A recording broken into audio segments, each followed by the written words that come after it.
তার বাড়ি থেকে কাপড়ের টুকরো, মাথার চুল কোনো কারণে নিয়ে গিয়ে তার শরীরে প্রেত চালান করেছিল। মানে একটা নর্মাল মানুষ হঠাৎ করে বদলে গেল, মানে বদলে খানিকটা গেল। সেই ভুলভুলাইয়া সিনেমার মতো একদম, বিদ্যা বালান যেরকম একদম, রেগে একদম, গেছিল। একদম। গোমূত্র বলুন বা ওই যে জলটা নিয়ে যাওয়া হয়েছিল, ওই জলটা নিজে থেকে নিয়ে খেয়ে নিচ্ছে। বলছে আমার কি হবে, আমাকে কেউ কিছু করতে পারবে না, আমাকে আমার গুরু পাঠিয়েছে। এতটাই চালাক হয় ওরা, যখন দেখছে যে পার্টিকুলার সেই জায়গায় নিয়ে যাওয়া হচ্ছে, নিমেষের মধ্যে শরীর ছেড়ে দেয়। যখন আসছে এইভাবে ঝাটকা দিচ্ছে শরীরে। মদ্যপ্ত অবস্থায় বাড়ি ফিরছিল, বাড়ি ফেরার রাস্তায় রেল লাইন, নিজেকে কন্ট্রোল করতে না পারে বডি দিয়ে দিয়েছে। তাহলে কি বলছেন যে মৃত ব্যক্তির জিনিস বাড়িতে রাখা উচিত নয়? একদমই না, কখনোই উচিত না। ছলে বলে কৌশলে বিয়ে করেছিল তারা, মানে স্বপ্নেতে বিয়ে করেছিল। পিশাচরা এসে এর সাথে। একদম। আচ্ছা, মানে মাঝখানে 4 মাসটা পুরো ভুলে গেছে। পুরো ভুলে গেছে।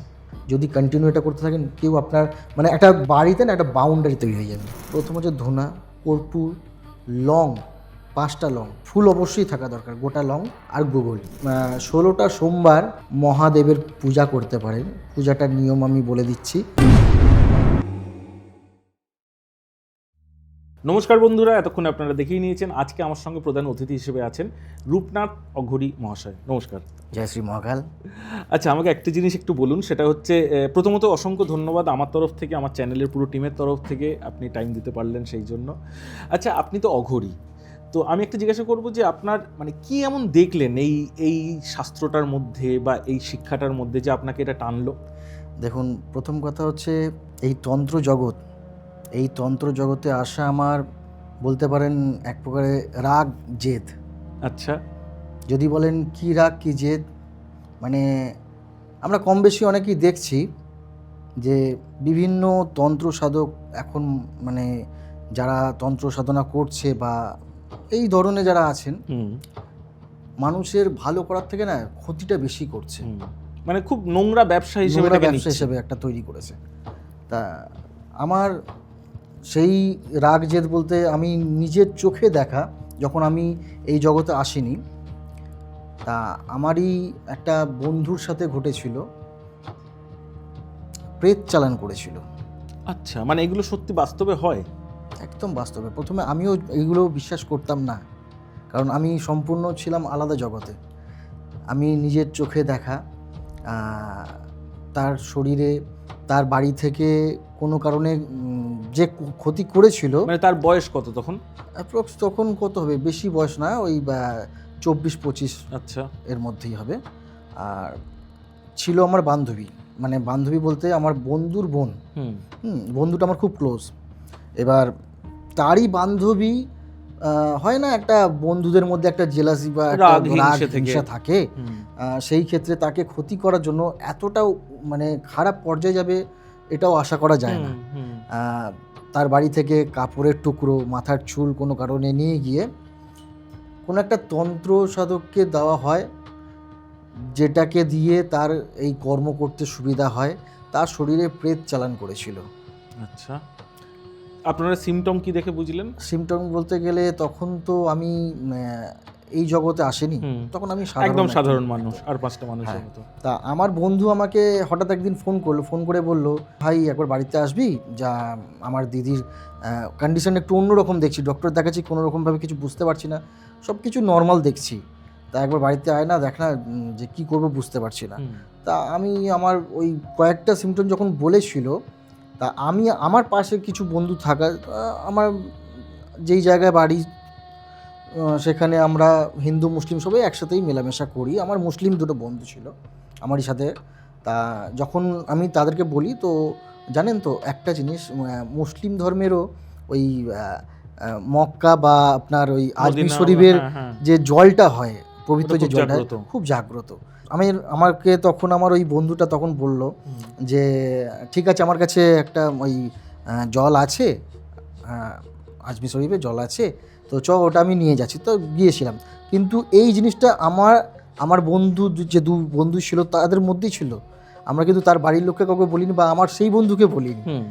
এবার কি হয়, যখন তার বাড়িতে আমরা প্রবেশ করি, জাস্ট বাড়িতে পা রাখার পরেই যেটা ঘটে, ওই যে আমার বন্ধুর দিদি হঠাৎ একটা মানে ভয়ানক একটা আকৃতি, মানে শরীরের একটা আকৃতি, মানে চিৎকার করে ওঠে যে তোরা কী নিয়ে এসেছিস, আমার খুব কষ্ট হচ্ছে। ঠিক এইভাবে মানে একটা নর্মাল মানুষ হঠাৎ করে বদলে গেল, মানে বদলে খানিকটা গেল। সেই ভুল ভুলাইয়া সিনেমার মতো একদম, বিদ্যা বালান একদম, যেরকম রেগে একদম, গেছিল। একদম একদমই তাই।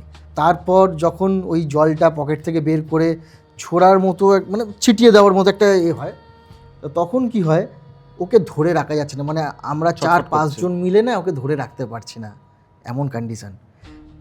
তা তা ওখানে যা হওয়ার হলো, ওই জলেতে কোনো কাজ হলো না, উল্টে তার আকৃতি বেড়ে গেল। মানে তখন তার মুখ থেকে ব্যাখ্যা হচ্ছে যে তাকে মারতে এসছে, তাকে সাথে করে নিয়ে যেতে এসছে, তখন ব্যাখ্যা করতে শুরু যে আমাদের বলছে তোরা বাঁচাতে পারবি না, তোরা কি সেই করে মানে সেই বাঁচাবি? গলাটা কি একটু বিকৃত গলা? একদম অন্যরকম গলা, আচ্ছা। একদম অন্যরকম গলা। হ্যাঁ, মানে ছিল মহিলা, কিন্তু ওর শরীরে যে মানে জিনিসটাকে চালান করা হয়েছিল বা পাঠানো হয়েছিল সে ছিল ছেলে, পুরুষ। আচ্ছা। ওর তখন ভোকালটা ওই পুরুষের মতো রূপ নেয়। আচ্ছা, মানে আমরা সচরাচর আমাদের এই বিষয়ে যদিও জ্ঞান খুব স্বল্প, কিন্তু আমরা সিনেমায় দেখি যে সেই সময় বজরং বলি মানে হনুমান চল্লিশে যদি পাঠ করা হয় ছেড়ে যায়, এগুলো কি সত্যি? এবার বলি, তখন তো আমি আগেই বললাম তখন আমি এই জগতে আসিনি, কিন্তু আমি ছোট থেকেই না, আমি তো ব্রাহ্মণ ঘরের ছেলে, তা আমি ছোট থেকেই পুজো আচ্ছা করি। বিশেষ করে আমি 3টে মহা জিনিসের আমি খুব ভক্ত প্রথম থেকেই, ছোট থেকে। এক হচ্ছে মহাদেব, মহাবীর, মহাকালী। আচ্ছা। এই 3টে জিনিসের মানে এই 3 জনার আমি কিন্তু খুব বড় ভক্ত বা পূজারী, আমি ছোট থেকে। তা সেই জায়গা থেকে যখন এটা হয় তখন কিন্তু আমি বজরংবলীর, আমি বজরং বান বলুন বা হনুমান চালিসা যেটা আমি পাঠ করতে শুরু করি, আপনি বললে বিশ্বাস করবেন না, যখন পাঠ করছি কোনো রকম তো কাজ দিচ্ছে না, তারপর কি হয়, যেটা গোমূত্র, যেটা এটা আমরা সকলেই জানি খুব পবিত্র একটা জিনিস, যখন নিয়ে আসা হয় না, গোমূত্র বলুন বা ওই যে জলটা নিয়ে যাওয়া হয়েছিল, ওই জলটা নিজে থেকে নিয়ে খেয়ে নিচ্ছে, বলছে আমার কি হবে, আমাকে কেউ কিছু করতে পারবে না, আমাকে আমার গুরু পাঠিয়েছে, আমাকে তোরা কেউ কিছু করতে পারবি না। তারপর কি হয়, এবার আসি মূল স্টোরি। এই ব্যাপারটা আমার মধ্যে একটা রাগ জেদ তৈরি হয় যে দিনের পর দিন এরকম করতে করতে প্রায়, আচ্ছা, মানে সেইবারে আপনারা গেলেন এবং ফেল করে চলে এসেছি, কি করবো কিছু বুঝতে পারছি না। তো আমার বন্ধুটা তখন তো এই যে মানে এই যে আপনার বন্ধুটি মানে কোনো সময় যখন এই ভূতটা শান্ত থাকতো তখন নিজের কষ্টের কথা বুঝতে ফিল করতো, নাকি সে আর তার মধ্যেই ছিল? তার মধ্যেই ছিল না। আচ্ছা। তার মধ্যেই ছিল না। তারপর আমার বন্ধু কান্নাকাটি করে যে কি করব, কোথায় যাব। তা আমি বললাম যে দাঁড়া আমি দেখছি কি করা যায়। তা এখন তো জানেন সোশ্যাল মিডিয়ার যুগ, ফেসবুকে সার্চ করি কাকে যোগাযোগ করা যায়, কীভাবে কী করা যায়। তা করতে করতে আমাকে কেউ একজন বলেন যে এই ভূত প্রেতের ব্যাপারটা সম্ভবত অঘরীরা বেশি জিনিসটাকে ট্যাকেল করতে পারবে, হ্যান্ডেল করতে পারবে। একদম তাই। তা সেইভাবে করতে করতে তার আগে কিছু এরকম লোকের কাছে যাওয়া হয়েছে, অঘরী না, এমনি সাধারণ নর্মাল যারা পুজো আচ্চা করে বা ওই ভট টর যে হয় বলে, এটা একটা ব্যাপার আছে, আমি পরে বলবো ভরের যে একটা ব্যাপার। তা যাওয়া হয় কোনো জায়গা থেকে, ঠাকুর বাড়ি কোনো জায়গা থেকে কোনো রিলিজ হচ্ছে না, হ্যাঁ, বিভিন্ন মসজিদে বা মৌলানা সাহেবের কাছেও নিয়ে যাওয়া হয়, প্রচুর করা হয়েছে। আর এতটাই চালাক হয় ওরা, যখন দেখছে যে পার্টিকুলার সেই জায়গায় নিয়ে যাওয়া হচ্ছে, নিমেষের মধ্যে শরীর ছেড়ে দেয়, ছেড়ে দিচ্ছে। হ্যাঁ, আবার যখন ওখান থেকে এবার নর্মালি যখন পেশেন্টকে যখন ডক্টরের কাছে নিয়ে যাওয়া হয়, ডক্টর রোগী তো তখন খুঁজে পাবে না, কি করে খুঁজে পাবে, সুস্থ স্বাভাবিক। তা উনি ওনার যা করণীয় করে ছেড়ে দিচ্ছে, আবার যখন আসছে সেম জায়গা থেকে আবার চলে আসছে। বাবা, আমি তো সাথে প্রায় সময় ছিলাম, যখন আসছে এইভাবে ঝাটকা দিচ্ছে শরীরে, আবার যখন বেরিয়ে যাচ্ছে এইভাবে বেরিয়ে যাচ্ছে, আমার সামনে দেখা। তা কোনো কারণে কোনোভাবে কোনো সলিউশন পাচ্ছিলাম না। তারপর একজন অঘরী সাধিকার সাথে আমার যোগাযোগ হয় ফোনে। আমি ওনাকে জিজ্ঞাসা করি যে এই ব্যাপার আছে, আপনি কি করতে পারবেন? তখন বলেছিল যে হ্যাঁ করতে পারবো। তা তারপর ওনাকে ডেকে নিয়ে আসা হয়, ওনাকে নিয়ে এসে উনিও যখন দেখেন যে মারাত্মক লেভেলের একটা বিশাল একটা পাওয়ারফুল জিনিস, তা বললো বাড়িতে হবে না, বাড়িতে অনেক চেষ্টা করলো, বাড়িতে হবে না, এটাকে তারাপীঠ নিয়ে যেতে হবে। তারপর তার মাঝে যত মানে উনি যখন শুনলো পুরো ব্যাপারটা উনি যখন জানলেন, তা তখন বললেন উনি যে তোমার মধ্যে একটা আলাদা কোনো পাওয়ার আছে, যার জন্য তুমি তাকে কিছুটা হলেও কন্ট্রোল করতে পারছিলে, মানে একটু দমিয়ে রাখতে পেরেছো। আমাদের তো ব্রাহ্মণ, আমি আগেই বললাম ব্রাহ্মণ ঘরের ছেলে, আমাদের তো একটা পৈদে আছে, তার তো একটা পাওয়ার আছেই, পুজো আচ্ছা করি। তা যাই হোক, কিছুটা কন্ট্রোলে করেছিলাম। শুধু তাই না, তখনও আমি এই জগতে আসিনি, আমি কিন্তু অনেক জায়গা থেকে ঘুরে আসা হয়েছে, অনেক এই আমাদের এরকম ধরনের অনেক তন্ত্রসাধক বলুন বা অনেকের কাছে যাওয়া হয়েছে, কেউ কথা বলতে পারে, কিন্তু আমি তাকে কথা বলিয়েছিলাম।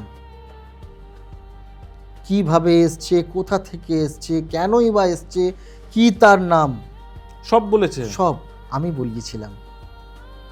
তখনও কিন্তু আমি এই মার্গে আসিনি, আমি বলিয়েছিলাম। বা কেনই বা সেটার সেই সময় কোনো ভিডিও টিডিও তো তুলে রাখেনি না, তখন তো ভিডিও কিছু করা হয়নি, কারণ তখন তো আর মানে কি বলবো, আমি এই জগতে নয়, আর আমি যে এইগুলো বলাচ্ছি বা এটা তো আমি কোনোদিন ভেবে দেখিনি যে একদম জাস্ট নর্মালি কেনই বা ওই যে এসেছিল কেন মারা গিয়েছিল সেই সব কারণ আমি সব বললো, সবটা জিজ্ঞাসা করেছি। কি বললো মানে একটু জিস্টে যদি বলেন, মানে কত বছর আগে মারা গেছে সে? ও মারা গিয়েছিল, প্রথম কথা বলি, ও ছেলেটা ছিল জিন। আচ্ছা। মুসলিমদের 5 ওয়াক্ত নামাজ পড়তো, ছেলেটা খুব ভালো ছেলে ছিল, একটা মেয়েকে খুব ভালোবাসতো, প্রেম ঘটিত ব্যাপার। মেয়েটা তার সাথে 4 বছরের সম্পর্কে ছিল, হঠাৎ কোনো একটা আত্মীয়ের বাড়ি যাওয়ার নাম করে ফোন সুইচ অফ, তারপর মাসখানেক পরে দেখে মেয়েটা বিয়ে করে নিয়েছে। বিয়ে করার পরে স্বাভাবিক প্রচণ্ড পরিমাণে ভালোবাসতো, খুব ভালো ছেলে ছিল, কোনো নেশা টেশা কিছু করতো না, ব্যবসায়ী ছিল, ব্যবসা করতো, ফলের ব্যবসা করতো। তা যখন দেখে যে আমার ভালোবাসার মানুষ বিয়ে করে নিয়েছে, তা নিজেকে আর ঠিক রাখতে পারেনি। ওই দিন ও প্রচণ্ড পরিমাণে ড্রিঙ্ক করে, মদ্যপ্ত অবস্থায় বাড়ি ফিরছিল। বাড়ি ফেরার রাস্তায় রেলের লাইন যেটা হয়, নিজেকে কন্ট্রোল করতে না পারে বডি দিয়ে দিয়েছে। এবার বলছে যখন আমি মারা যাই, যখন আশপাশের লোক যখন আসে, আমি আমার বডিতে ঢুকতে চাইছি কিন্তু ঢুকতে পারছি না, চাইলেও ঢুকতে পারছি না। আমি সবাইকে দেখতে পাচ্ছি, আমি ডাকছি, আমি করছি, কিন্তু কেউ আমার পাশ থেকে চলে যাচ্ছে, আমার দিকে কেউ তাকাচ্ছে না। করে ফেলার মানে সে সেগুলো আজকে বলছে, রিয়েলাইজও করছে সে। তারপর এই যে বললাম যে যেসব তান্ত্রিকরা এই ভূত প্রেত নিয়ে গিয়ে যারা কাজ করেন, তো ওইখানকারই কোনো একটা তান্ত্রিক কোনোভাবে ওকে এবার বশে করে নেয়, বশ করে নিয়ে যায়। সে ছিল ভালো ছিল, তাকে দিয়ে খারাপ কাজ করানোর জন্য। তাকে এবার কি হয়, যখন এরা বন্দি হয়ে যায় না, এদেরকে বাধ্য করে কাজ করার জন্য। মানে আমাদের তন্ত্র ব্যাপারটা এমনই একটা ব্যাপার, মানে এর গভীরে যত ঢুকবেন না, মানে শেষ খুঁজে পাবেন পুরো একদম। তাদের ওপর টর্চার করে, মারধর করে, কাজ করতে বাধ্য করা হয়। তা সে তাকে যেইভাবে বোঝাবে সে তো সেইভাবে, মানে একটা শিক্ষক যাকে মানে ছাত্রকে যেইভাবে শিক্ষা দেবেন সেইভাবেই সে তৈরি হবে না। তা ও চাইতো না যে আমি খারাপ কাজ করি, কিন্তু ওকে দিয়ে করানো হতো। শুধু তাই না, মানে ওর মুখেই শোনা যে গুরুর কাছে ও ছিল বা ওর মতো এরকম 7-8 জন ছিল, তার মধ্যে ও এতটাই পাওয়ারফুল না, মানে ওকে এইভাবে পাঠানো হতো, মানে সবাই যখন ফেল হয়ে যেত তখন ওকে পাঠানো হতো। আচ্ছা বাবা। ও বলতো, মানে বলেছে আমায়, ও যখন যেই শরীরে ঢুকবে না, মানে ওই কাপড়ের গন্ধ, যে পরনে যে কাপড় থাকে ধোয়া গন্ধ শুকে পৌঁছে যাবে, যেখানেই থাকুক পৌঁছে যাবে। পৌঁছে গিয়ে ওই যে শরীরে ঢুকবে, নয় যদি ছাদ থাকে বা ছাদ থেকে লাফ দিয়ে দেবে বা হ্যাঙ্গিং করে দেবে, যা হোক কিছু করে তাকে মেরে দেবে বা শ্বাসরোধ করে। মানে এগুলো সত্যি বাস্তবে হয়? একদম, মানে এতটাই সহজ কারোর ক্ষতি করা? দেখুন, যেমন দিন আছে তেমন রাতও আছে। এই যে চোখের সামনে বা কানে আমি যে এই একটা বন্ধু দিদি, মানে সে তো আমারও দিদি বা বোন সম্পর্ক, চোখের সামনে, মানে আমি আপনাকে জাস্ট বলছি, এটা তো আমার সামনে ঘটেছে। যখন আমি দেখেছি না, এই রাগ জেদটা না আমার মধ্যে একটা ভীষণভাবে তৈরি হয়েছিল যে এই রকম ধরনের যারা খারাপ ক্ষতি করছে না, আমি এই ক্ষতিটাকে রুখে দাঁড়াবো, মানে যারা ক্ষতি করছে সেই ক্ষতিটা আমি হতে দেব না, আমি ভালো করব। একটা মানুষের প্রাণ ভগবান ঈশ্বর দিয়েছে, 100 বার তাই। তুমি একটা প্রাণ দিতে যদি না পারো, কেড়ে নিচ্ছ কেন? একদম। কেন? তো মানে কার্মা বলেও কি কিছু নেই, মানে এরা সেগুলো ভয় পায় না বা এদের ভুগতে হয় না? ঠিকঠাক খাপে পড়লে ঠিক বুঝে যায়, যেমন আমি বুঝিয়েছিলাম। আচ্ছা, একটু শুনি ঘটনাটা। আমি তারপর? বুঝিয়েছিলাম, তারপর আমাকে বলেছিল যে তুমি, তোমার মধ্যে কিছু একটা পাওয়ার তো অবশ্যই আছে, আধ্যাত্মিক পাওয়ার আছে, তুমি এক কাজ করো, তুমি যদি দীক্ষা নাও না, আমাদের জগতে যদি আসো, তুমি খুব ভালো কাজ করতে পারবে। আমি বলেছিলাম যে আমি তো এইসব কোনোদিন ভেবে দেখিনি, কিন্তু আমি কারো ক্ষতি করতে পারবো না, কারণ আমি শুনেছি তন্ত্র সাধকরা, তখন আমার যেটা একটা অভিজ্ঞতা, যেটা যে তন্ত্র সাধকরা খারাপ করে বা খারাপ কিছু করে, আমি এটা করতে পারবো না। হ্যাঁ, যদি করতেই হয় আমি খারাপকে ভালো করব, এটা আমার প্রতিজ্ঞা। আমি আজও দেখুন, কর্মক্ষেত্রে অনেকে যোগাযোগ করে, অনেকে আসেন আমার চেম্বার বলুন বা বাড়িতে, যা যে কোনো পারপাসে আসেন, অনেকে বলেন অনেক ক্ষতি কাজ করে, আমাকে কোটি টাকা দিলেও আমি করব না, সরি, মাফ করবেন, পারবো না। তো তারপর সেই তান্ত্রিককে কিভাবে শিক্ষা দিলেন? ওই যার কথা বলেছিলাম, যে অগস্বাধিকার কথা বলেছিলাম, উনি নিয়ে গিয়ে তারাপীঠে নিয়ে গিয়ে ঠিক করে, ছাড়ালো। কিন্তু আমি শর্ত রাখি, আমি যে ওর মধ্যে যে জিনটা ছিল, নাম বলছি না এখন, যে জিনটা ছিল তাকে আমি বলি যে তুই যখন আমার কাছে সব কথা বলেছিস, আমাকে ভাইজান মানতে পারিস, ভাইজান ওদের ভাষায়, আমি তোকে মুক্তি দেব। মুক্তির জন্য কি করতে হবে বল? অ্যাকচুয়ালি ওরা মুক্তির জন্যই তো আরও বেশি। আমি বলেছিলাম, কিছু শর্ত রেখেছিল আমার কাছে, সেটা আমি এখানে বলবো না। তো সেই শর্তটা কি, মানে এই মেয়েটিকে ছেড়ে দেওয়ার পরে তাহলে বললোটা কিভাবে? না, তখন আছে, মানে মেয়েটির যাওয়ার অবস্থা দিয়ে, আচ্ছা, যাওয়ার আগে ওকে তো আমি যেতে দিইনি, ওকে আমি বলেছিলাম অ্যাকচুয়ালি ব্যাপারটা হচ্ছে, আমি যদি ওকে ছেড়ে দিই, ওকে আবার ওই ধরনেরই কেউ নিয়ে তাকে আবার তার মতো করে পরিচালনা করবে বা কাজ করবে। আমি তাকে বলেছিলাম তুই ওয়েট করে যা, মানে তার মধ্যে তো আমি প্ল্যান প্রোগ্রাম করে নিয়েছিলাম, আমি এই জগতে আসছি, তুই ওয়েট করে যা, তোর সাথে যখন আমার কথা হয়েছে, আমাকে কি করলে আমি তোকে পাবো, তুই আমার কাছে থাকতে পারবি, তোকে আমি কোনোদিন ক্ষতি হতে দেবো না, তোকে আমার কাছে রাখবো, ভালোভাবে রাখবো। আমাকে কিছু প্রসেস বলেছিল, যেই প্রসেসটা আমি মাথায় নিয়েছিলাম, তারপরে তো আমার এই জগতে আসা, সেইভাবে কঠোরভাবে সাধনা করা। আমি খুব জেদ, খুব মানে কি বলবো, আমাদের এই, তো তারপর থেকে সে এখনো আছে আপনার সঙ্গে? আমার কাছেই আছে, আমার সাথেই আছে, মানে এই মুহূর্তেও আপনার সাথে আছে? আমার সাথেই আছে এখন আছে। এটা মানে আমি যদি অন ক্যামেরা কিছু তার প্রুফ দেখাতে বলি? দেখুন, প্রুফ বলতে গেলে অ্যাকচুয়ালি এদেরকে ওইভাবে তো প্রুফ দেখাতে পারবো না, কারণ কেন, ব্যাপারটা হচ্ছে তার জন্য আমাদের আসন লাগবে, জাগাতে হবে তাকে। আচ্ছা, এটা তো সব কিছু তো দেখুন, যেটা আমরা সিনেমা দেখি সেটা সম্পূর্ণ আলাদা, কিন্তু যে বললেই এটা করবে, আমি বলে দিলাম ওটা করবে, সেটা না, কিন্তু এদেরকে জাগানোর জন্য বা এর জন্য তো তাদের অ্যাকচুয়ালি এক্সট্রিম ক্ষমতাটা কি, মানে ওই কারোর শরীরে ঢুকেই যেতে পারে শুধু?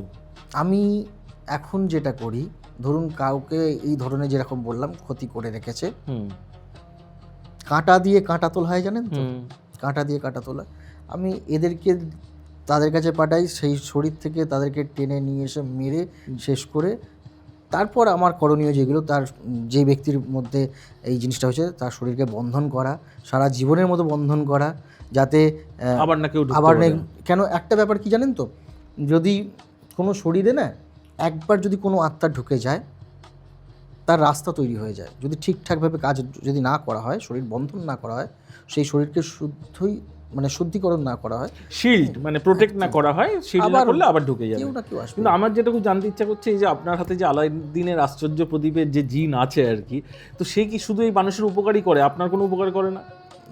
আমার উপকার তো অবশ্যই করে, কারণ আপনি হয়তো এটা বললেন যে একটা কিছু আমাকে তুমি প্রাপ্তিযোগ ঘটিয়ে দাও। দেখুন, সবথেকে বড় কথা হচ্ছে আমি একটু অন্য ধরনের, আমি কোনোদিন কোনো কিছু, আমি যেসব বন্ধু বান্ধবের সাথে মিশে, আমার যে যারা বন্ধু ফ্রেন্ড সার্কেল আছে তো আমার জগতের, তা সবাই জানে আমি একটু অন্যরকম, আমি কোনোদিন আজ পর্যন্ত না মুখ ফুটে কারো থেকে কোনো কিছু চাই না, কোনোদিন চাই না। তো সে এখন বর্তমানে কি একদম পুরো আপনার শিষ্য হয়েই আছে, আপনার সঙ্গেই? আমার ভাই হয়ে আছে, আপনার ভাই হয়ে আছে। মানে ভাই তো মানে সে সেই নিজে ভাই। থেকে এই নিজের ভাইয়ের জন্য কোনো সময় কিছু প্রাপ্তিযোগ ঘটিয়ে দেয়নি? ওর না, হ্যাঁ কেন করবে না? এই যে আমার এই জগতে এই এত তাড়াতাড়ি মানে দেখুন, যা কিছু আছে অবশ্যই আমার মহাদেব মহাকাল তো অবশ্যই আছেন, আমার আমার মানে গুরুজি যিনি আছেন ওনার জন্য অবশ্যই। তো হ্যাঁ, এরা মানে কিন্তু এই যে এরা যেহেতু জিন, তো আপনার বাড়িতেও বলছেন মহাকাল মহাদেব এনাদের যে মূর্তি স্থাপন আছে, তো সেখানে এরা যেতে ভয় পায় না? আমি তো সেইভাবেই সব কিছু মিলিয়ে রেখেছি। আমার কাছে শুধু এ একা না, আরও কিছু ব্যক্তি আচ্ছা, আরও আছে। হ্যাঁ, সবাইকে আমি একসাথে সেইভাবেই রেখে দিয়েছি। বাহ। কন্ট্রোলিংটা হচ্ছে নিজের ওপরে। এদের কিভাবে খেতে দেন বা কিভাবে তৃপ্তি দেন আর কি? খেতে দাও বলতে গেলেই তো সিস্টেম যেমন অমাবস্যা, কারণ তো দিতেই হবে। মানে আমাদের ভাষায় কারণ, আপনাদের ভাষায় যেটা বাংলা মদ কথায় বলে। মদ, মদ। তো সেটা খেয়ে নেয়। হ্যাঁ, আমার শরীরে রক্ত যেত আমার বসে থাকার জন্য। আচ্ছা, তারপর- ব্লাডও দিতে হয়। এবং মানে কি হয়, শুধু ড্রিঙ্কসটা তাই না, কমে আপনি যায়? বললেই বিশ্বাস করবেন না। বললে নয়, আমি ক্যামেরা বিশ্বাস করি। আমাকে তাহলে একদিন বলুন না, একদিন যাই আপনার ওখানে গিয়ে অবশ্যই। অন আমি ক্যামেরা কিছু আপনাকে রেকর্ড করি। আপনাকে যখন মানে আমি বললাম, আমি অবশ্যই এটা খুব ভালো হবে, তাহলে অডিয়েন্সের মতো জিনিসটা একদমই তাই। কিভাবে খাচ্ছে, কিভাবে স্মোক করছে আপনাকে অবশ্যই দেখাবো। দেখাবেন আপনি? একদম দেখাবো। তাহলে খুব তাড়াতাড়ি আমরা এটার উপরে একটা প্রোগ্রাম আনছি, একদম আপনার লোকেশনে গিয়ে আমরা এটাকে একদম, শুট একদম। করবো অন আমি ক্যামেরা। কথা দিলাম। আর আমার ভাই যার কথা বলছিলাম, এটা হাসির ব্যাপার, এতটাই গজা খেতে ভালোবাসে, গজা আচ্ছা, এতটাই ভালোবাসে না, বাড়িতে যদি গজা এনে রাখি না, ভ্যানিশ। একদম। এই হচ্ছে ব্যাপার। তারপর থেকে এই ধরনের যারা ক্ষতি করে বা এ করে, সেই জায়গাটা না আমি মানে আমার কাছে যখন আসে তখন আমি সেইভাবে কাজটা করি যাতে নেক্সট টাইম ওই তন্ত্র সাধক কেন, ওনার বাবা ঠাকুরদা কেউ যাতে ওকে আর কোনো রকমভাবে ক্ষতি করতে না পারে। আচ্ছা, সেইভাবে সেই জিনিসটা আপনি শিল্ড করে দেন। একদম। আর এবার আমাকে একটি জিনিস বলুন, সেটা হচ্ছে আপনার কাছে তো ডেফিনেটলি অনেক ধরনেরই সমস্যা নিয়ে মানুষে পৌঁছায়। একদম, একদম। তো মানে এই রকম ভৌতিক সবচেয়ে বেশি ভয়ঙ্কর সমস্যা আপনার জীবনে কি ঘটেছিল, মানে যেটা রীতিমতো আপনাকেও হিলিয়ে দিয়েছে? ঘটেছে। কীরকম? আমার কাছে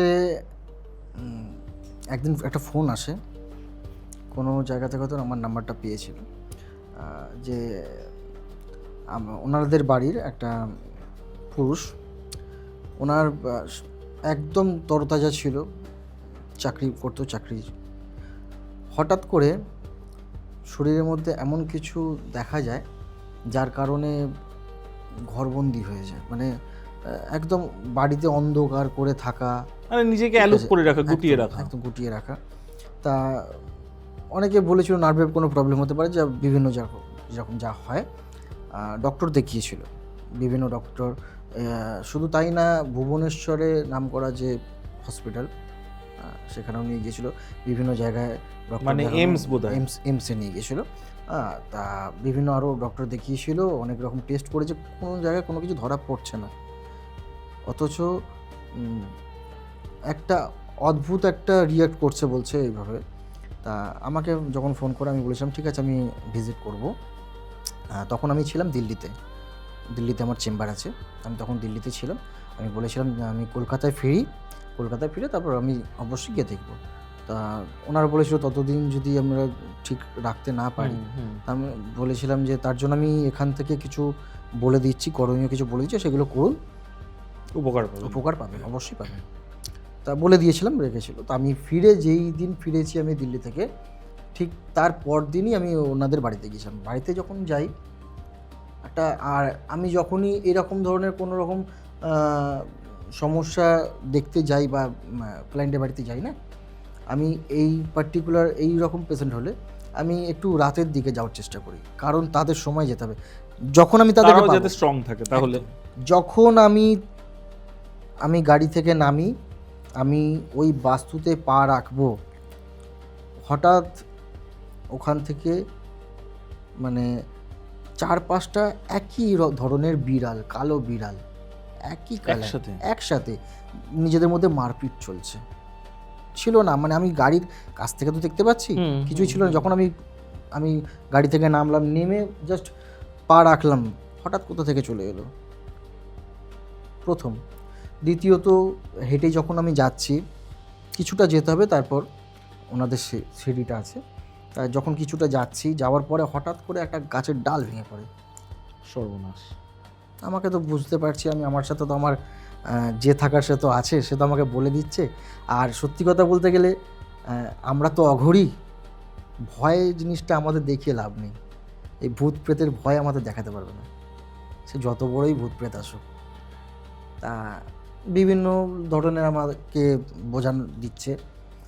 তারপর যখন যাই, গিয়ে যখন আমি তার সামনে যাই না, যেই বাড়িতে মানে যেই ঘরে যে রুমটার মধ্যে ওই ব্যক্তিটা আছে, যখন আমি ঢুকবো না, কিছুতেই দরজার ও ভিতর থেকে লক করে দিয়েছে, ঢুকতে দিচ্ছে। ও তো আমাকে দেখেনি, না, ও আমাকে দেখেনি বা আমি আলাপ পরিচয় কিছুই হয়নি। ও মানে ও ভিতর থেকে আমাকে মানে চিৎকার করছে যে ও কেন এখানে এসছে, ও কেন এসছে, আমি বেরোবো না, আমি ওকে চলে যেতে বল।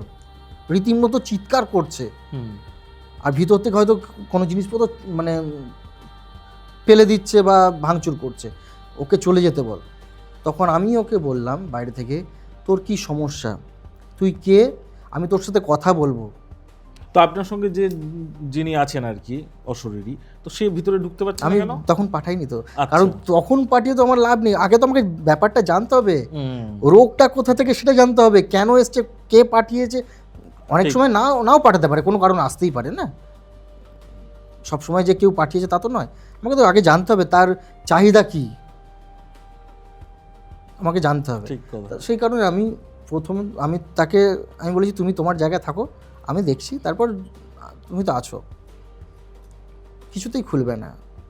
আমি বললাম বাড়িতে গঙ্গার জল আছে, বলল হ্যাঁ আছে। তারপর আমি বললাম না, এই বাড়ির জল না, কারণ এই বাড়িতে প্রবলেম হয়ে আছে, এই বাড়ির জল কাজ করবে না, পাশের কোনো বাড়ি থেকে যদি একটু গঙ্গার জল নিয়ে আসতে পারে নিয়ে আসুন। বলে নিয়ে এসে দিল আমায়। আমি আমার মন্ত্র জলটাকে জাগ্রত করলাম, করে জাস্ট ওই দরজায় ছেটালাম, সেটাতে নিজে থেকে এসে দরজাটা খুলে দিলাম, কিন্তু মাথা তুলছে না। আমি ঢুকলাম, ওই ঘরের ভিতরে ঢুকলাম, আমি বললাম বাড়ির একজন কেউ আসুন, ওনার দাদা না ভাই ছিল মনে পড়ছে না, ওনাকে বললাম আপনি শুধু আসুন, বাদ বাকি সবাই আপনার সরে যান। আমি ঢুকলাম, আমার চন্ডালটা তো আমার এই কোমরে লাগানো আছে, ঠিক আছে, এখানে ছিল। ও তো আমাকে টাচ করতে পারবে না, কিছু করতে পারবে না। আমি যেইভাবে বলছি, আমি তার মধ্যে ওই জলটা যা করে দিয়েছি সেটা তো করে দিয়েছি, তার সাথে আমি যখন ঢুকছি আমার কিন্তু মন্ত্রপাঠ চলছে। মানে যেটা বলা যায়, আমি ওকে শান্ত আমার বশে করে নিলাম। গিয়ে বসলাম, বসে যখন তার মুখ দিয়ে সব শুনছি ঘটনাগুলো, এই ব্যাপার, ওই বাড়ির মধ্যে ভাগাড়, জানেন ভাগাড় বলা হয়, ওই বাড়ির মধ্যে গরু মরা পোতা আছে, ওই বাড়ির মধ্যে কুকুর মারা গেছে সেটা পোতা আছে, ওই বাড়ির মধ্যে হনুমান মারা গিয়েছিল ওইখানে পোতা, মানে যত জন্তু সব ওখানে পোতা আছে। ইভেন শুধু তাই না, ওই বাড়ির ওনাদেরই ঠাকুমা নাকি মারা গিয়েছিল, তার যত জিনিসপত্র ওই যেই বিছানায় মানে মারা গিয়েছিলেন, দেহত্যাগ করেছিলেন, সেইগুলো পর্যন্ত ওখানে পোতা আছে। তাহলে ভাবুন বাস্তুটা কি হতে পারে। আবার ওই যেই জায়গা পোতা আছে, ওই জায়গাতে 3খানা তাল গাছ। আরও খারাপ। তাহলে কি বলছেন যে মৃত ব্যক্তির জিনিস বাড়িতে রাখা উচিত নয়? একদমই না, কখনোই উচিত না। কারণ আমাদের যত প্রিয় মানুষই হোক না কেন, যখন তিনি মারা যান না, তখন আর আমাদের বন্ধু না, কাছের মানুষ না, কখনোই রাখা উচিত না। আর এই কথাটা যে বললেন, এটাও একটা ব্যাপার। ওনার বাড়িতে মানে যেই ব্যাপারটা আমি আপনাকে বলছি, ওনার বাড়িতে মানে যে ঠাকুর ভগবানের যে স্থান, ওখানে মৃত ব্যক্তির ছবি রাখা আছে। আমি গিয়ে, এটাও কিন্তু অনেক বাড়িতে করে থাকে। একদমই উচিত না। ভগবান আর শয়তানের জায়গা এক না। কারণ শয়তান এই কারণে বলছি, মারা যাওয়ার পরে কিন্তু সেই ব্যক্তি শয়তানই হয়, কোনোদিন আপন হয় না। আচ্ছা, ভগবানের স্থানে কোনোদিন শয়তানকে রাখা যায় না, বিশেষ করে মরা ব্যক্তির ছবি একদমই রাখা যায় না। এটা বাড়িতে প্রচণ্ড পরিমাণে নেগেটিভিটি। তো তাহলে বাড়ির মৃত ব্যক্তির ছবি কি এমনি বাড়িতে রাখা যায় নাকি ঠাকুরের স্থানে নয় রাখতে? ঠাকুরের স্থানে রাখতে পারবেন না। প্রথম কথা, যদি রাখতে হয় ড্রয়িং রুমে রাখুন। আর আমার মনে হয়, যদি দেখুন আমাদের বাড়ির ফ্যামিলির কেউ যদি মারা যান, সেটা আমাদের সকলের প্রিয় ব্যক্তি, অবশ্যই ঠিক আছে, কিন্তু আমার মনে হয় না যে ওনার ছবিটা সারা বছর ওই বাড়িতে, কারণ যখনই রাখবেন, ধরুন আপনি ধূপ দেখাচ্ছেন, এটা দেখলেই মনে করে পড়ে একটা, হ্যাঁ। ধূপ দেখায়, ওই একই ধূপ ভগবানকে দেখানো হচ্ছে, ঈশ্বরকে দেখানো হচ্ছে, আবার ওনার কাছেও ঘোরানো হচ্ছে, তাহলে ব্যাপারটা কি দাঁড়ালো? অনেকে খেতে দেয়, ভুল করে, সব থেকে বড় জিনিস যেটা ভুল, মৃত ব্যক্তির ছবির সামনে দেখিয়েছি, অনেকেই খেতে দেয়। খেতে দেওয়া মানে তাকে আহ্বান করা, সেই আত্মাকে আহ্বান করা হয়, এগুলো একদমই করা উচিত না। মানে তাহলে কি ওরাও এই জগতের ওই ইয়েটা মানে ত্যাগটা কাটিয়ে যেতে পারে না? মায়া কাটিয়ে যেতে পারবে না। আপনি এটা করতে পারেন, ওই যিনি মারা গেছেন আমাদের প্রিয়জন, ছবিটা কোনো একটা স্থানে ঢাকা দিয়ে রাখুন, বছরে একবার, যেটা বার্ষিক সময়, সেই সময় আপনি যেইভাবে নিয়ম অনুযায়ী সেটা করুন। কারণ যখনই আপনি ওনাকে ওনার ছবিতে মালা দিয়ে ওনাকে খেতে দেবেন, বারবার খেতে দেবেন, একবার না বারবার যখন খেতে দেবেন, ব্যাপারটা কি হয়ে দাঁড়ায়, ওনাকে আহ্বান করা, ওনাকে নিমন্ত্রণ করা হয়। বুঝলাম, এটা খুব ভালো তথ্য দিলেন আমাদেরকে। আচ্ছা, তারপরে ঘটনাটা শুনি। তারপর ঘটনা, মাথা তুলছে না। যখন আমি ওকে বারবার বলছি যে তোমার কি ব্যাপার, তুমি বলো তোমার কি সমস্যা, মানে আমি ঠিক এইভাবে নর্মালি কথা বলছি, কারণ আমি তাদের উপর টেম্পার বা এগুলো দেখাইনি, আমি ভালোবেসে তাদের বন্ধু হয়ে, একদম কিছুতেই তুলছে না। তারপর আমি যখন বললাম, তাহলে তুমি ভালোভাবে আমাকে কিছু স্বীকার করবে না বা বলবে না, তাহলে এবার আমাকে আমার মতো করে কাজ করতে হবে। তখন হঠাৎ এইভাবে মাথাটা তুললো, চোখটা যে এইভাবে তাকালো না, একদম মানে মানুষের চোখ আর এই যে তাকানোর যে একটা দৃষ্টি, দুটো কিন্তু এক না, একদম লাল টকটকে চোখ, এবং রেগে আছে। বলছে আমি তো বলেছিলাম, মানে আমি ওইভাবে চিৎকার করছি না, ঠিক ওইভাবে চিৎকার করে বলছি, আমি তো বলেছিলাম চলে যেতে, তুই কেন এসছিস, আমার অসুবিধা হচ্ছে, আমাদের সমস্যা হচ্ছে। আমি কী সমস্যা হচ্ছে, আমি তো কোনো সমস্যা ঘটাচ্ছি না, কারণটা আমাকে জানতে হবে। কিছু করতে পারবি না তুই, আমাকে চ্যালেঞ্জ করছে, তুই কিছু করতে পারবি না, তোর মতো কত এসছে আর গেছে, কেউ কিছু করতে পারিনি, তুইও কিছু করতে পারি।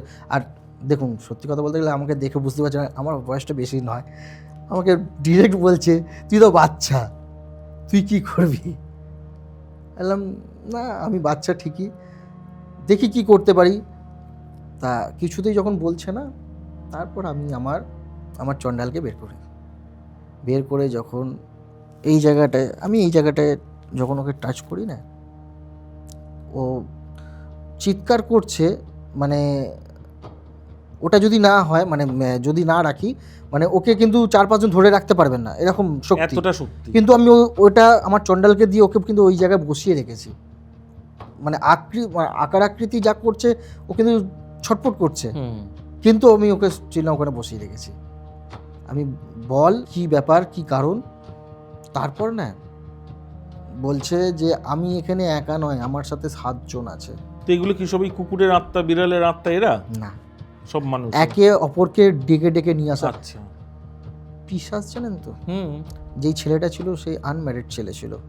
আচ্ছা, সেই ছেলেটা, যখন আমি পরে সব ঘটনা শুনি, ওই ছেলেটাকে যখন জিজ্ঞাসা করলাম যে আপনি আপনার বিয়েটা করেননি, কী ব্যাপার, মানে কোনো প্রেম, যে না, আমি জীবনে কোনো দিনই এইসব দিকে ভাবিনি, আমি ভেবে নিয়েছিলাম, বা এখনও আমি বিয়েটা করব না, আমি কেরিয়ার নিয়ে ভাববো, আর আমি এই ঠাকুর দেবতা মানি, আমি এইসব নিয়েই থাকবো।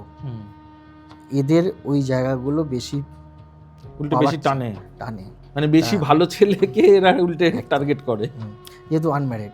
এটা একটা পিশাচের একটা ব্যাপার আছে, জানেন তো, এদের সাথে এরা, ধরুন অনেকে আমাদের সাধনার মধ্যে যেটা হয়, পিশাচ সাধনা যেটা হয়, এটা জানেন তো, মানে এই সাধনা করলে বিয়ে করা যায় না বা সঙ্গী রাখা যায় না, এবং সঙ্গীদের এরা একদম সহ্যও করতে পারে না, রাখতে দেবে না।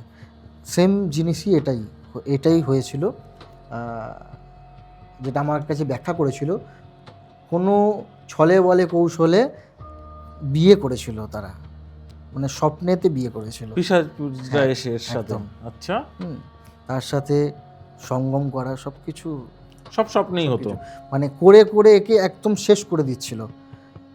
এবং ওখানে ছিল একটা ছিল 1টা থেকে 7জন, মানে এবার একটা রহস্যের কথা, যে পিশাচ যে থাকে সে ও নিজে ভোগ করবে, কাউকে ভোগ করতে দেবে না। কিন্তু এদের মধ্যে জানি না এদের মধ্যে কি একটা ব্যাপার হয়েছিল, এরা একে অপরকে ডেকে নিয়ে এসে, মানে ওই আগে করেছিল ওই ছেলেটির পিসিমশাই না কে হয়, মোটামুটি মাস দেড়েকের মধ্যে মারা যায় উনি। আচ্ছা, তারপর একে ধরেছিল, মানে এদের টার্গেট হয়েছিল বাড়িতে যত বেটা ছেলে আছে সবাইকে শেষ করে দেবো। কারণটা কেন, যে ওই জমিতে যখন ওরা করে, জমিটা যখন ওরা অন্য থেকে কেনে, ওখানে নাকি কোনো ওই যে বলেছিলাম প্রথমে 3টে তাল গাছ, ওই তাল গাছের মধ্যে ওদের বাসা ছিল। ওই বাসাটা কোনো রকমভাবে ওরা ডিস্টার্ব করেছিল বা কোনো রকমভাবে করেছিল, এটাই ওদের রাগ জেদ হয়ে গিয়েছিল। আর একটা ব্যাপার হচ্ছে, আমাদের অনেক হিন্দু বাড়িতে, মানে আমাদের হিন্দু বাড়ি বলবো, সনাতন ধর্মের বাঙালি যেটা, আমাদের না অনেক বাড়িতে হয়, আমাদের জন্য সব কিছু করার সময় থাকে, কিন্তু দেবদেবীকে সন্ধ্যা আরতি বা পূজা করার টাইমটা থাকে না। এটা খুব ভাইটাল জিনিস, জানেন তো, যেই বাস্তুতে নিয়মিত ঠাকুর দেবতার পূজা অর্চনা হবে, সেই বাড়িতে হট করে এই জিনিসগুলো উৎপত্তি হয় না। আর এই যে শাঁখের আওয়াজ, ঘন্টার আওয়াজ, এটা একটা বিশাল একটা ব্যাপার, কিন্তু শুনতে আওয়াজ লাগে, কিন্তু এটা একটা বিশাল ভাইব্রেশন এটা। হ্যাঁ, তা এই ঠিকঠাক মতো ওইগুলো হতো না, ঠাকুরের কোনো প্রাণ নেই। তা যাই হোক, এবার এটা হওয়ার পরে না সবাই মিলে দেখছি আমার চারপাশে ঘিরে ধরেছে, আমাকে বলছে তোকে এখান থেকে বের হতে দেবো না, তুই কি করে যাবি এখান থেকে। আমি বললাম ঠিক আছে, আমি কি করে যাই দেখছি। শুধু আমি যাব এখান থেকে সেটা নয়, আমি যাব আবার 2-4 দিনের মধ্যে আমি আবার আসব। আমি যখন আসব তোদের সবাইকে আমি নিয়ে যাব। বলছে এত বড় ক্ষমতা, আমাদেরকে শেষ করবি, তোর মতো কত এলো গেল, তুই তো বাচ্চা। এলাম বাচ্চাই কখনো বাচ্চার বাপ হয়ে যায়। ওখান থেকে আমি ওই দিন চলে এসেছিলাম। তারপর ওদের বাড়ির লোকের সাথে কথাবার্তা আলোচনা করি যে এখান থেকে ফার্স্ট হচ্ছে বাস্তুটা তো কাজ করতে হবে, কারণ বাস্তুটা পুরো সর্বনাশ করেছে, বাস্তুতে কাজ করতে দেবে না। আগে ওকে যে কোনো মুহূর্তে যে কোনোভাবে আমাকে তারাপীঠ নিয়ে যেতে হবে, এখান থেকে বার করে নিয়ে যেতে হবে। আগে বাস্তু থেকে ওকে ওখান থেকে করে নিয়ে তারপর বাস্তুটা আমি করব। ওনারা রাজি হন। তা রাজি হওয়ার পরে একটা গাড়ি যেটা ঠিক করা হয়, যাওয়া হবে রাতারাতি, মানে ওই রাতেই ওনারা ফেলে রাখতে চাইছিলেন না, মানে যখন ধরা পড়ে গেছে জিনিসটা, ওই লোকটা যখন ধরা পড়ে গেছে, ওনারা ফেলে রাখতে চাইছিলেন। তো গাড়ি ঠিক হয়। এবার বলি আপনাকে, যখন গাড়ি ঠিক হয়, গাড়ি নিয়ে যাওয়ার মানে আমরা বার হই, আমি তার আগে ওই ছেলেটার, মানে আমি ওখান থেকে যাওয়ার সময়, মানে ছেলেটাকে পায়ে একটা কার দিয়ে মন্ত্র দিয়ে আমি বেঁধে দিয়েছিলাম, ঠিক আছে, যাতে ওকে কোনো রকম ডিস্টার্ব না। কিন্তু হলে কী হবে, চারপাশে তো আছে। রাস্তায় 3বার অ্যাটাক হয়েছে আমাদের ওপর, অ্যাক্সিডেন্ট হতে বেঁচেছি। প্রথম যখন যাই, মানে কলকাতাটা পার করলাম, পার করার পরে হঠাৎ কোনো কিছু নেই, গাড়ির কাচের মধ্যে যে বাদুর যেগুলো হয় না, 4-5টা এরকম কাচের মধ্যে ঝাপটা দিয়ে করে গেল। যিনি আমার মানে ড্রাইভার বলবো না, আমার দাদা সম্পর্কেই হয়, উনি মানে সামলাতে না পারে, একটা কন্ট্রোলের। যাই হোক, আমি যখনই যাই, আমি তো গাড়ির সামনে থাকি, আমার সাথে আমার ব্যাগটা থাকে, আমার ব্যাগের মধ্যে আমার বাচ্চারা থাকে, ভাই থাকে। তা ও ছিল, ঝাপ করে কাটিয়ে দিয়েছে প্রথম স্টেজ। দ্বিতীয় স্টেজ যাচ্ছি, কিছুটা যাওয়ার পরে, মানে আধা ঘন্টা এর মধ্যেই কিছুটা যাচ্ছি, তার মধ্যে ফাঁকা রাস্তা, কোনো কিছু নেই। হঠাৎ করে 3টে বাইক কোথা থেকে চলে এলো একদম গাড়ির সামনে। ওটাও সেম জিনিস, মানে গাড়িটা আমার ওই দাদা, মানে হাত এতটাই ভালো গাড়ির, এইভাবে কাটিয়ে যে এইভাবে বেরিয়ে গিয়ে যে করেছে না, কিন্তু পিছনে ঘুরে দেখছি কেউ নেই। মানে যখন দেখছি গাড়ি থেকে যে কেন এটা কেন করলো, নামলো না, বিশ্বাস করবে না, কেউ নেই পিছনে। সাংঘাতিক। ওরা ভাবছে এটা কি হলো, এক্ষুনি তো জাস্ট দেখলাম, ওদের জন্য অ্যাক্সিডেন্ট হতে যাচ্ছিল। 3 নম্বর এবার বলি, দুর্গাপুরটা পার করেছি, সামনে থেকে হঠাৎ মানে দেখতে পাচ্ছি 2টো আলো, দেখতে পাচ্ছি পুরো স্পষ্ট, বড় কোনো একটা গাড়ি আসছে। সামনে থেকে। আমরা দাদা মানে আগে তো যেহেতু দুটো ঘটনা ঘটে গেছে, এবার সেই সাবধানে মানে একটা প্যানিক হয়ে একদম যাচ্ছে। একদম এটা তো স্বাভাবিক। কাছাকাছি যখন লাইটটা এসছে না, মানে কাছাকাছি যখন লাইটটা এসছে, মানে চোখটা একদম হঠাৎ করে মানে লাইটটা যদি বেড়ে যায় চোখটা একটা ঝলসে যাওয়ার মতন হয়। গাড়ি দাঁড়িয়ে গেছি, গাড়ি দাঁড়িয়ে যাওয়ার পরে না দেখছি কোনো গাড়ি নেই।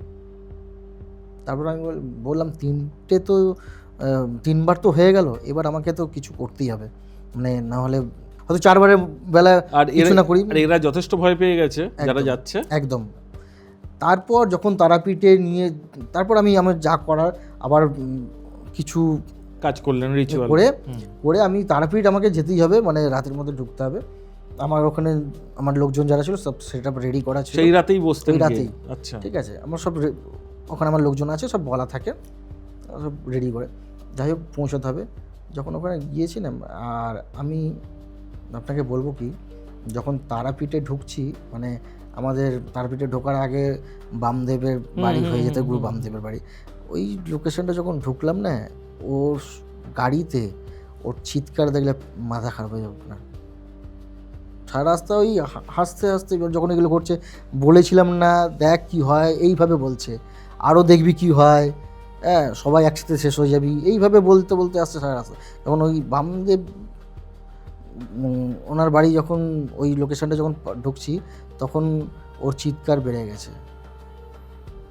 যখন স্পটে ঢুকলাম, মায়ের যে ওই যে তারাপীঠের যে ব্রিজটা আছে, ব্রিজটা পার করে যখন ঢুকছি, যেই হোটেলে থাকি, যে রুমটা নিই আমরা, ওখানে যখন ঢুকছি, মানে ওকে না ধরে রাখা যাচ্ছে না, হ্যাঁ ধরে রাখা যাচ্ছে না। যা হোক করে নিয়ে গিয়ে ওকে তাড়াতাড়ি কোনো রকমভাবে রেডি হয়ে কর্মের জায়গায় নিয়ে গেলাম, নিয়ে গিয়ে বসানো হলো। তখন ও আমাকে রীতিমতো থ্রেট করছে যে আমি যদি এখান থেকে বেরোই, আমারও আরও সঙ্গবাঙ্গ আছে, তোরও তো পরিবার আছে, বা এতজন যে আসছে সবার পরিবার একসাথে শেষ করে দেবো। ওপেন থ্রেড দিচ্ছে এরকমভাবে? আচ্ছা, সবার পরিবার একদম শেষ করে দেবো, সব ছাড়কার করে দেবো। এবার ব্যাপারটা হচ্ছে, আমার সাথে যারা আছে, আমি নয় এই জগতে আছি, তারা তো ঘাবড়ে যাবে। এবার যেই জিনিসকে আপনি চোখে দেখতে পাবেন না, এগুলো তো চোখে দেখতে পাবেন না, যেই জিনিসকে আপনি সামনে দেখতে পাবেন না, তার সাথে আপনি লড়াই করবেন কি করে? সম্ভব কি না।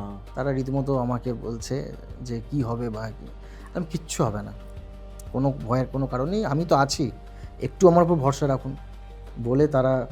এবার না ওর ভয়েসটা, ভোকালটা না বারবার চেঞ্জ হচ্ছে, এটাও একটা অদ্ভুত ব্যাপার।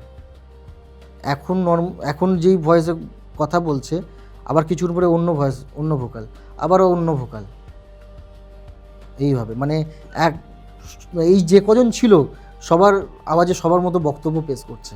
আরে বাবারে, এরকম ঘটনা আবার যদি ভবিষ্যতে আমাকে প্লিজ একটু বলবেন, আমরা কিন্তু আমি টিম অবশ্যই নিয়ে বলবো। গিয়ে এটা কভার করব। আমি চাই এইগুলো, মানে ব্যাপারটা কি বলুন তো, আমি অত টিম নিয়ে কাজ করি না, তো আমার সেট আপ যা আছে, আমি একটু দেখানো কাজগুলো পছন্দ করি, কারণ আমি তো মানুষের ভালো করতে এসেছি। না, কিন্তু অনেক মানুষের মধ্যে অনেক রকম ভ্রান্ত মতবিরোধ তো আছে এটা নিয়ে, একদম একদম একদম। একটু মানুষের জানা আমি উচিত। আপনাকে দুটো জিনিস বললাম, এক হচ্ছে আমার বাড়িতে, হ্যাঁ এটা মানে তো যেটা আসছি, অবশ্যই খুব আছে, তাড়াতাড়ি আসছি। আর আরেকটা হচ্ছে আমার এই ধরনের যদি কাজ হয়, আমি অবশ্যই আপনাদের ডাকবো, মানে এই যে আমি মুখে বলছি এটাকে দেখানোর জন্য, যাতে আপনি একদম দেখাতে পারেন, একদম একদম কারণ মুখে আমি গল্প কথা শোনাতেই পারি, না না, সেটা তো যতক্ষণ না- একদমই তা নয়, কিন্তু তবুও মানুষে দেখলে আরো একদম, অভিজ্ঞতাটা আরো অন্য একদম, ধরনের একদমই, হয়। একদমই তাই। হ্যাঁ, তারপর আমি হ্যাঁ এর মধ্যে বলে রাখি, তারাপীঠ তো একে নিয়ে গেছি, এরা পিছন এদের তো যাওয়া কোনো ব্যাপার না, কিন্তু ওদের বাড়িতে সবাই তো জাননি, বাড়িতে ভীষণ রকমের অত্যাচার করছে, মানে যেই আচ্ছা। ঘরটায় ওই ছেলেটা থাকতো, একা থাকতো, ওই ঘরের যে ড্রেসিং টেবিল, যে কাঁচ টাচ যা ছিল সব ভাঙচুর, মানে ওই ঘরটা, মানে বলবো কি আপনাকে, মানে রীতিমতো আমার কাছে ফোন আসছে, মানে ওদের বাড়ির লোকের ফোন আসছে, বলছে কেউ যেন মানে একদম কিভাবে মানে অত্যাচার করছে, বাড়ির মধ্যে ভাঙচুর করছে, উপরে একটা এরকম এইরকম সাইজের আমি চোখে দেখা একটা ঝাড়বাতি ছিল, হঠাৎ খুলে পড়ে গেল, মানে একটা হরর মুভির টাইপের। মানে বাড়ির সদস্যরাও, জীবিত সদস্যরাও সবাই যায়নি, আর না। ভূতগুলো সবাই যায়নি না। তারাপীঠ। এইভাবে অত্যাচার করছে। হ্যাঁ, আর তো তারপরে ফাইনালি তারাপীঠে গেলাম, ছাড়ালেন। শুরু করার পর আমি রাতে বসেছিলাম কাজে, তখন মোটামুটি বাজে আপনার ধরে নিন রাতে, এখন বিশেষ করে নিয়ম করেছে তারাপীঠে সারা রাত মানে রাতে কাউকে বসতে দেয় না, কিন্তু আমাদের বিশেষ কোনো কেউ মানে ওখানে যোগাযোগ আছে বা সেই জায়গায় আছে, পারমিশন করে বসেছিলাম। শ্মশানেই বসতে হয়। কতক্ষণে চললো ক্রিয়া? বসেছিলাম প্রায় 11টা, রাত 11টা সাড়ে 11টা নাগাদ বসেছিলাম, ভোর 4টে কমপ্লিট করে উঠেছি। ছেলেটির কিছু মনে ছিল তারপর? ও বলছে আমি তো বাড়িতে মানে লাস্ট ওর যখন মানে এটা সম্ভবত 3-4 মাস ধরে চলছে, ও 4 মাস আগের কথা বলছে যে ও যে ঘুমিয়েছিল, ঘুমানোর পরে তো ওর শরীরে কীভাবে অ্যাটাক করেছে, মানে যেটা ওদের কাছ থেকে শোনা, বুকের মধ্যে ভারী কিছু একটা পড়েছে, মানে এই যে প্রবেশ করে গেছে। তার আগে বলছে আমি তো খাওয়া দাওয়া করে দুপুরবেলা ঘুমিয়েছিলাম, আমি এখানে এলাম কোথা থেকে, মানে মাঝখানে 4 মাসটা পুরো ভুলে গেছে। তো গুরুজি আমাকে একটা জিনিস বলে রাখুন, সেটা হচ্ছে আমরা যদিও একদম প্রোগ্রামের শেষের দিকে চলে এসেছি, তো আবারও আমরা ভবিষ্যতে এই প্রোগ্রাম নিয়ে আসছি আপনাদের সামনে। কেউ যদি নিজেকে একটু সেফ রাখতে চায় তো তার কোনো টোটকা আছে? মানে আপনি কি রকম ধরনের, মানে এইরকম যাতে ভূত অ্যাটাক না করে, ধরুন আমিও চাই না যে কোনোদিন দুপুরে বা রাত্রে আমি খেয়ে দিয়ে ঘুমোচ্ছি আর তারপরের ঘুম থেকে ওঠাটা 4 মাস পরে হোক, তো নিজেকে সেফ রাখা যায় কিভাবে? প্রথম কথা হচ্ছে বাস্তুটাকে ঠিক রাখতে হবে। কীভাবে রাখতে হবে? আপনি বাস্তুতে কিছু করেন আর নাই করেন, সব থেকে প্রথম কথা হচ্ছে শনি মঙ্গলবার দিন সন্ধ্যায় যখন আমরা দেবদেবীকে ভগবানকে যখন সন্ধ্যা আরতি দিই, অবশ্যই 7 ঘন্টা তো একটা ব্যাপার আমি আগেই বলেছি, বাড়িতে ধুনা যে দিই না, ধুনার সাথে প্রথম হচ্ছে ধুনা, কর্পূর, লং, 5টা লং ফুলওলা, যেন ফুল অবশ্যই থাকা দরকার, গোটা লং, আর গুগল, হ্যাঁ আচ্ছা, সাথে যদি নিম পাতা পান, নিম পাতা যদি দেন, তবে একটা শুকনো নিম পাতা না কাঁচা নিম পাতা আগের দিন, মানে আপনি মঙ্গলবার যদি করেন সোমবার দিন তুলে রাখবেন, দিনের দিন করবেন না, তুলবেন না গাছ থেকে, আগের দিন তুলে রাখবেন, বা যদি শনিবার দিন করেন আমার মনে হয় সপ্তাহ দিন করলে খুব ভালো হয়, আগের দিন তুলে রাখতে হবে। এই সব কটা জিনিসকে একসাথে করে একত্রিত করে বাড়ির চারিটা দিক ধুনো দিন, দেখবেন যত নেগেটিভিটি আছে যাই আসুক না কেন, যদি কন্টিনিউ এটা করতে থাকেন, কেউ আপনার মানে একটা বাড়িতে না একটা বাউন্ডারি তৈরি হয়ে যাবে, অদৃশ্য বলয় একদম, হয়তো সামান্য জিনিস, কিন্তু এটা একটা বিশাল একটা ক্ষমতা তৈরি হয়ে যাবে। আর নিজেকে সেফগার্ড রাখার জন্য বলবো একটাই জিনিস, দেখুন এখন যেই সময় অনেকে কবজ মাদুলি এগুলোকে পছন্দ করে বা পড়তে চায় না, ব্যাকডেটেড, তা একটা কাজ করতে পারেন, কালো কারটা কিন্তু এখন দেখবেন অনেকের পায়েতেই থাকে, ছেলে মেয়ে অনেকের পায়েতেই থাকে, কালো কারকে 3টে বা 9টা গিট দিয়ে, 3টে বা 9টা গিট একটা কালো কারকে একটা কারকে বা ডবল করে নিতে পারেন, অসুবিধা না, গিটটা তো 9টা বা 3টে গিট দিয়ে বাঁ পায়ে পরে নেবেন, বাম পায়ে। আচ্ছা, কোন দিন? শনিবার করলে খুব ভালো হয়, অমাবস্যার রাতে করলে, মানে অমাবস্যার যে দিনটা পাচ্ছে সেদিন করলে আরও ভালো হয়। শুধু এইটুকুই? ওই যে বললাম, আমার শুনতে ছোট জিনিস কিন্তু এতে কাজ অনেক। এটা খুব ভালো জিনিস বললেন। আরেকটা জিনিস বলি, সেটা হচ্ছে আমাদের এই প্রোগ্রাম দেখে বহু মানুষের কিন্তু বহু ব্যবসায়িক বন্ধু আমাদের কমেন্ট সেকশনে লিখে পাঠায় যে তাদের ব্যবসার স্থল হঠাৎ করে হয়তো ডাউন যাচ্ছে, তো যার হয়তো দোকান আছে বা কোনো ব্যবসায়িক কোনো প্রতিষ্ঠান, সেই ক্ষেত্রে তাদের কোনো টোটকা? অবশ্যই ব্যবসার জায়গাগুলো বৃহস্পতিবার দিন, মেনলি বৃহস্পতিবার দিন ব্যবসার জায়গা অবশ্যই দেখতে হবে যে আপনার ব্যবসার জায়গায় লক্ষ্মীজি গণেশজি যেন অবশ্যই থাকে ব্যবসার জায়গায়। হ্যাঁ, এবার হচ্ছে কি, আপনি বৃহস্পতিবার দিন একটা লাল চেরি কাপড়ের মধ্যে 5টা কড়ি, 3টে হলুদের টুকরো একত্রিত করে লক্ষ্মীজির চরণে রাখবেন। শুক্রবার দিন ওটা, মানে পুজো করার আগে শুক্রবার দিন ওটা তুলে গিট দিয়ে, হ্যাঁ, সাথে যদি একটু ধনে রাখতে পারেন, আচ্ছা, ওই আমাদের মশলার গোটা যে ধনে, ওই ধনে যদি রাখতে পারেন, ওই সব কিছু জিনিস পরের দিন একসাথে করে ব্যবসার যেখানে টাকা পয়সা রাখা যে জায়গা, ক্যাশ বক্স, ওর মধ্যে রেখে দিন, রোজ ধূপ দেখাবেন। আর একটা জিনিস, ব্যবসা স্থলে পূর্ণিমার দিন, যেই দিনটা পূর্ণিমা পড়ছে, পূর্ণিমার দিন ভরা জোয়ার যেটা হয়, গঙ্গার যে জোয়ার হয়, জোয়ারের জল, সেই জলটা তুলে আনতে হবে। প্রত্যেক দিন ওই জলটা দোকানের চারপাশে ছড়াতে হবে। আচ্ছা। আর ব্যবসার যে ধরুন অফিস হোক বা যাই হোক, যে ব্যবসার যে জায়গা, সেখানে হলুদ দিয়ে বাইরেটায় ওং লিখবেন, আর ওই দরজারই ভিতরটায় স্বস্তিক চিহ্ন একটা রেখে দেবেন। মানে যার যেরকম এন্ট্রেন্স হোক, সেটা শাটার থাকুক বা যেটাই থাকুক, একদম বাইরের দিকে ওম আর ভিতর দিকে স্বস্তিক চিহ্ন হলুদ দিয়ে। এটা কি গুঁড়ো হলুদ না ঘষা বাটা হলুদ হলে ভালো হয়? না, বাটা হলুদ হলে সব থেকে ভালো হয়। আচ্ছা, কারণ গুঁড়োর মধ্যে ভেজাল থাকতে পারে। গোটা যেটা পাওয়া যায় ওটাকে একটু বেটে নিয়ে ওটা করলে ভালো হয়। ফাইন, আমরা একদম প্রোগ্রামের শেষের দিকে চলে এসেছি। আপনাদেরকে বলছি, আপনাদের এই অনুষ্ঠান কেমন লাগছে সেটা অবশ্যই আমাদের কমেন্ট সেকশনে লিখে জানান, এবং যারা এখনো পর্যন্ত চ্যানেলটি সাবস্ক্রাইব করেননি অবশ্যই সাবস্ক্রাইব করুন। আপনি একদম যাওয়ার আগে যে শুধু আপনার কাছ থেকে 2-3টে জিনিস জানবো, সেটা হচ্ছে আপনাকে দর্শক বন্ধুরা কোথায় পাবে, অর্থাৎ আপনার চেম্বার কোথায়? আমি চেম্বার বলতে গেলে আমি দমদম নাগের বাজারে বসতাম, কিন্তু এখন এতটাই কাজের চাপ ওখানে বসা হচ্ছে না, কারণ আমার মানে কর্মজীবনে শুরু করার প্রথম যেটা আমি যেখান থেকে শুরু করি সেটা হচ্ছে আপনার দিল্লি, ফরিদাবাদ, মানে হরিয়ানা, ফরিদাবাদ 3 সেক্টরে আমি বসি। ওখানে এখন ওই জায়গাটা আমি বন্ধ করিনি, আমি ওখানে প্রত্যেক মাসে যাই। আচ্ছা। হ্যাঁ, বা কোনো মাসে হয়তো অফ হয়, আর না হলে আমি বাটানগরে আমার রেগুলার চেম্বার আছে। ফাইন, মানে হয় বাটানগর নইলে দিল্লিতে আপনাকে পাওয়া যায়। খুব ভালো। একদম যাওয়ার আগে লাস্ট একটা আপনার কাছ থেকে আমি টোটকা বলুন বা আপনার একদম বেস্ট অফ একটা টিপস নিতে চাইছি। দেখুন, সব কিছু সমাধান জীবনের লাইফে তো সমস্যা নেই বললে তো একদমই তাই। সবার প্রত্যেকটা মানুষের আমরা জন্মেছি সমস্যা ফেস করার জন্য। আমি দুটো জিনিস বলবো।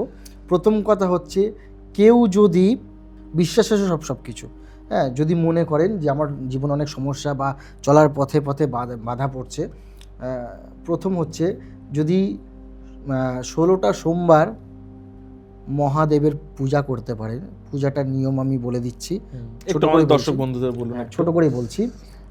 প্রত্যেক সোমবার প্রথমত টানা 16টা সোমবার করতে হবে।